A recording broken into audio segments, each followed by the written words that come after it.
era amplamente conhecida como a capital mundial das drogas.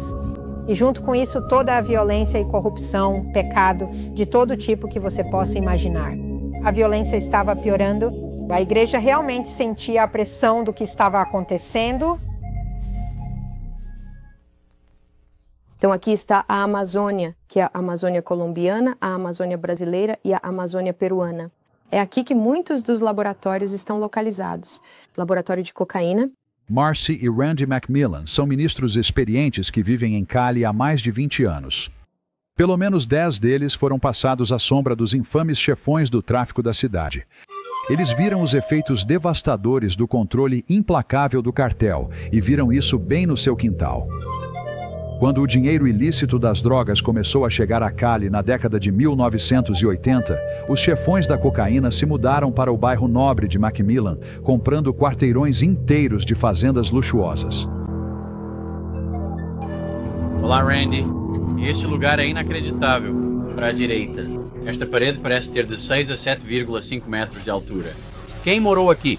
A família Oruela Rodrigues, que era chefe do cartel de Cali durante o período em que controlavam o país e a cocaína e a exportação envolviam, segundo eles, 500 milhões por mês, era o que eles faziam todo mês, apenas em um mês normal. Sim, sem nada de especial. E durante esse tempo, quero dizer, segurança e muros eram tudo para eles. Quero dizer, paranoia, medo. Durante anos, a Colômbia foi o maior exportador mundial de cocaína, enviando mais de 1.000 toneladas por ano para os Estados Unidos e Europa. A Agência de Combate às Drogas do ZSMUAIRA chamou o cartel de Cali de a maior, mais rica e mais bem organizada organização criminosa da história. Com bilhões de dólares à disposição, sua influência era abrangente, especialmente na própria Cali. Eles realmente controlavam toda a situação socioeconômica, né, a situação política e até mesmo, em grande parte, a religiosa. Era terrível. Naquela época, o tráfico de drogas em Cali era um dos mais poderosos do mundo. As pessoas morreriam facilmente. Se você estivesse andando de carro e houvesse um confronto, seria um milagre se você ou o motorista não morressem. E as pessoas andavam por aí cheias de medo. Eu, pessoalmente, vi 5 pessoas mortas em Cali. Muitos jornalistas foram mortos por denunciar o que a máfia estava fazendo na Colômbia, importando.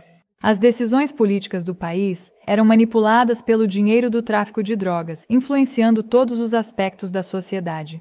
Tocou em tudo, absolutamente tudo. Sabe, essa é apenas uma das 1.200 propriedades que eles tinham em Cali. Caminhar livremente pelas ruas que antes abrigavam tanto terror é um testemunho das mudanças notáveis que ocorreram em Cali. Mas onde tudo começou? Esta história, como todos os relatos de transformação, está enraizada nos corações dos intercessores, homens e mulheres que tinham ouvidos para ouvir o que Deus estava dizendo. Deus nos falou que deveríamos vir ao Qui. Ruth, Roy Ball e seu marido Júlio chegaram a Cali em 1978. Eles ficaram consternados com a escuridão total que havia se instalado sobre a cidade. Mas Júlia estava convencida de que, se o povo de Deus se unisse e orasse, o domínio do inimigo seria quebrado. Havia apenas um problema. Ninguém queria fazer isso. Na verdade, não havia unidade entre as igrejas. Você fazia a sua parte e eu dizia, Deus te abençoe, irmão, e tenha um tempo maravilhoso na sua igreja. Mas esta é a minha igreja e é isso que eu faço. A associação de pastores costumava ser nada mais do que uma caixa de arquivos. Cada pastor estava trabalhando separadamente, por conta própria. Ninguém queria se unir. Após um desentendimento, Júlio se retirou da já enfraquecida associação de pastores. Mas então ele percebeu que estava contribuindo para a desunião.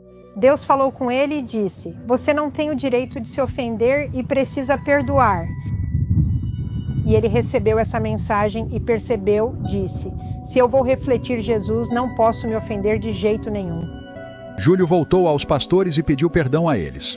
Eles não podiam se dar ao luxo de andar em desunião, não quando sua cidade enfrentava desafios tão esmagadores. Começamos a perceber, bem, que esperança nós temos? Tínhamos todas essas organizações internacionais, além de todas as autoridades colombianas contra o cartel de Cali, e nada nunca acontecia. Então, preocupados com isso, começamos a orar, interceder e pedir ao Senhor que nos mostrasse como orar. E foi assim que Ele nos levou a entender nossas raízes espirituais. Para obter a perspectiva de Deus sobre sua cidade, as igrejas locais começaram a examinar as dinâmicas espirituais em seus bairros imediatos. Uma das coisas que fazíamos era que ela distribuía mapas da cidade e o governo a dividia em diferentes áreas, zonas, e dentro dessas zonas havia muitos bairros. Então dividíamos a igreja nessas zonas e de acordo com o bairro onde as pessoas moravam. Depois eles tinham que trazer de volta informações sobre todos os problemas que vinham acontecendo, problemas muito recorrentes e fortes dentro de sua área. Uma descoberta preocupante foi o profundo envolvimento da cidade com o ocultismo. Até mesmo os chefes do tráfico, considerados machões, eram clientes ativos de médiuns e guias espirituais. Tinham raízes muito fortes em práticas ocultistas, e isso estava misturado com a liderança religiosa. E isso lhes dava poder além do poder que já tinham com seu dinheiro. Quando começaram a enfrentar fortalezas específicas sobre a cidade, os pastores de Cali sentiram que Deus os guiava a reunir seu povo para uma noite de adoração e oração conjunta. No início, o problema era que as pessoas diziam que não funcionaria, que talvez o povo não viesse. E muitos se opuseram a isso. Mas tínhamos líderes que ousaram fazer as coisas. Eles ousaram entendendo que era a vontade de Deus. Em 95, tivemos nossa primeira vigília de oração. Você sentiu as grandes montanhas tremerem de repente? E eles oraram contra principados e potestades. Eles oraram por unidade, crendo em Deus para vê-lo agir nas igrejas. O prefeito daquela época subiu ao palco, orou por Cali e disse: Cali pertence a Jesus Cristo. E com essas palavras, quando os cristãos as ouviram da autoridade da cidade, aquilo foi uma confirmação do que o Espírito Santo estava fazendo na cidade. 48 horas após o evento, a manchete do Jornal do Dia era: nenhum homicídio. Pela primeira vez em tanto tempo quanto alguém podia se lembrar, Cali passou um fim de semana inteiro sem um único assassinato. Um evento digno de notícia em uma cidade acostumada a ver mais de 15 homicídios por dia. Depois desses grandes eventos de oração, começaram a acontecer eventos de oração unida. Foi então que começamos a ver os resultados. E 10 dias depois, o primeiro chefão do tráfico caiu. E Deus estava transformando a cidade. Traga, please, if you would be so kind.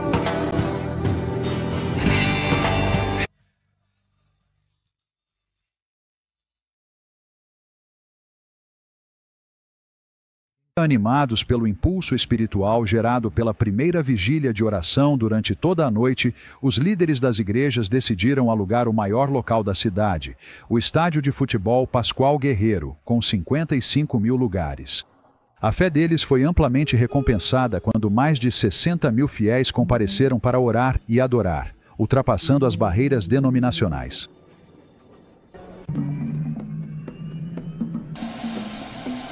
Durante o verão de 1995, o governo colombiano declarou guerra total contra os chefes do tráfico. 6.500 comandos de elite foram enviados para Cali com ordens explícitas de capturar os líderes dos cartéis. Havia 7 principais chefes do tráfico. 6 caíram nesses 9 meses em que realmente começamos a orar juntos. Toda a atmosfera espiritual da cidade de Cali mudou. Enquanto Júlio se sentia encorajado pela obra de Deus, ele enfrentava oposição em seu próprio quintal. Um vizinho, irritado por causa de uma disputa de propriedade, ameaçou matá-lo.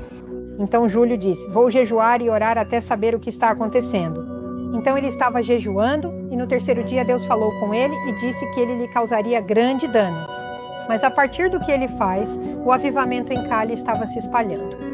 Quero dizer a vocês que isso que estamos fazendo aqui esta noite é algo muito perigoso. Ele teve uma reunião com a Associação de Pastores, a diretoria. Eu estava esperando por ele com os outros pastores às 14 horas daquela tarde. Ele nos pediu para deixá-lo ali. O motorista insistia. Não, deixe-me levá-lo até a porta. Deixe-me esperar com você. Mas ele disse, não, só me deixa aqui. Eu posso ir a pé. Ele desceu, caminhou para a igreja. 2 pistoleiros estavam esperando em emboscada por ele.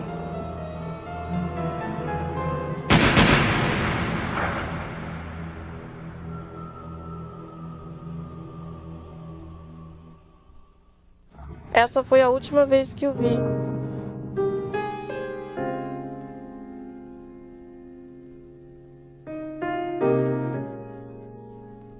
Recebi uma ligação e disseram que acabaram de matar o Júlio.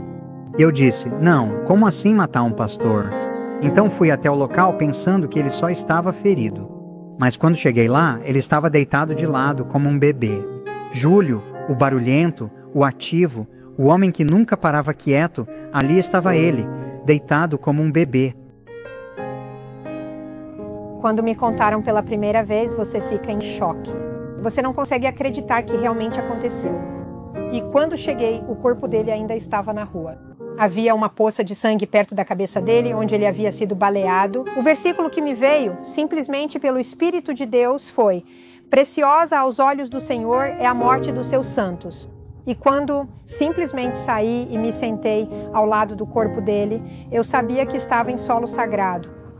E eu apenas disse: Senhor, eu sei que Tu conheces tudo em nossos corações, mas isso eu preciso dizer: está tudo bem com a minha alma. É isso que Tu querias, e está tudo bem com a minha alma. Em choque e lutando para entender os propósitos de Deus nessa tragédia, centenas de cristãos se reuniram no funeral de Júlio, incluindo muitos pastores que nem sequer estavam se falando. E todos os pastores vieram à frente, nos abraçamos e fizemos uma aliança de unidade, dizendo que não deixaríamos que nada se interpusesse entre nós. Hoje, essa aliança de unidade se estende a cerca de 200 pastores e serve como a espinha dorsal das vigílias de oração de grande destaque na cidade. Isso levou a uma transformação absoluta nesta cidade. A corrupção foi drasticamente reduzida. Os cartéis de drogas de cocaína foram destruídos. Nesta cidade, há cerca de 60 mil pessoas e elas vieram aqui para passar a noite inteira orando para que Deus continue a obra maravilhosa que tem realizado nesta cidade por 36 meses consecutivos. Enquanto milhares de adoradores exuberantes iluminavam o interior do estádio, a equipe de segurança foi obrigada a recusar a entrada de mais 15 mil participantes no portão. Sem se deixarem abater, os que chegaram tarde formaram uma marcha de louvor improvisada que circulou ao redor do estádio por horas. O que você está vendo aqui hoje neste estádio é um milagre. Você sabe que alguns anos atrás teria sido impossível para os evangélicos se reunirem assim, mas Deus está levantando a sua igreja. Aleluia. E nós vamos suprir essa necessidade em nome de Jesus. Aleluia. É isso. Na Colômbia. Isso é algo que pastores e intercessores nos Estados Unidos, na Europa, em todo o mundo precisam testemunhar. Isso é o que Deus está fazendo em nossos dias. E podemos ver claramente que Deus, o poderoso e majestoso rio que flui entre as nações, fará com que tanto os jovens quanto os idosos se voltem para Ele, em um ato de fé e reconhecimento.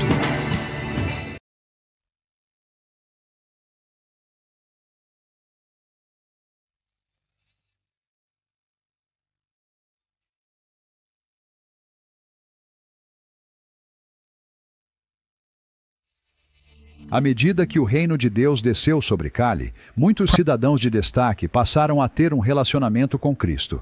Rafael Rajós é o principal comentarista esportivo da Colômbia. Durante anos, ele transmitiu partidas de campeonato de futebol do estádio. Estou aqui hoje porque há 6 meses conheci Jesus e o aceitei como meu Salvador. Desde então, tenho adorado e louvado Ele. Como é a emoção do que acontece no Hélio em comparação com as partidas de futebol? Não há comparação com os jogos de futebol. Só tem muita gritaria e berro aqui. Você aproveita de coração. Você é muito feliz. Homem, últimos 6 meses.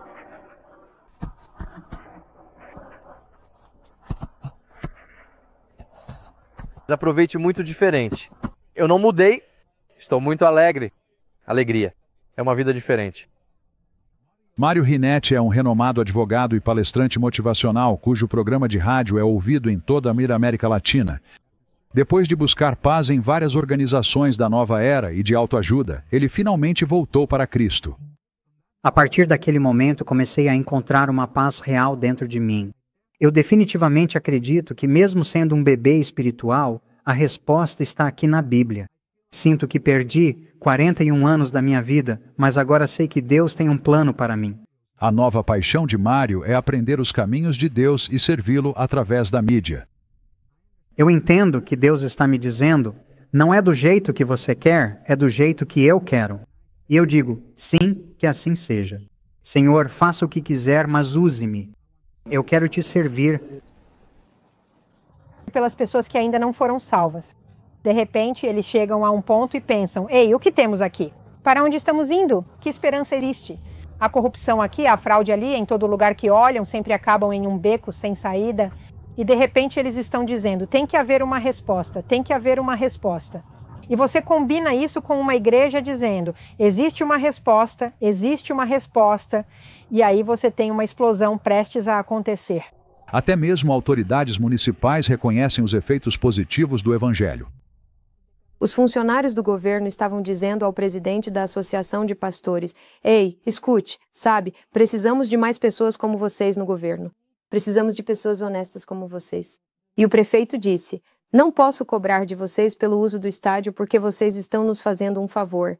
Então agora eles olham para a igreja como se estivéssemos trazendo algo positivo. Quando as igrejas locais quiseram oferecer uma alternativa espiritual ao tradicional Far de Cali, um evento de 10 dias, geralmente acompanhado de bebedeira e devassidão, as autoridades municipais concordaram. Eles não só dariam aos cristãos o uso gratuito do velódromo de 22 mil lugares, como também pagariam pela publicidade, suporte de som e segurança. Essa nova abertura ao Evangelho está afetando todos os níveis da sociedade. Hoje em dia, já não é mais visto como estranho ter o Senhor em nossas vidas diárias. Pessoas da classe alta estão aceitando que Jesus é uma necessidade em suas vidas e não veem isso como algo ridículo, porque antes achavam que era uma piada. Esse era o pior assunto que você poderia trazer em uma conversa. Hoje em dia você pode falar sobre Deus e todos respeitam e se interessam. Um crescimento explosivo das igrejas está acontecendo por toda a cidade, atravessando barreiras denominacionais. Se você pedir aos pastores para definirem sua estratégia, eles dizem que não tem tempo para planejar. Estamos ocupados demais puxando as redes para dentro do barco. E os números continuam crescendo. Uma igreja recebe mais de 35 mil pessoas. Eles não conseguem acomodar todos de uma vez só. Então, o que eles fazem no domingo é realizar 7 cultos.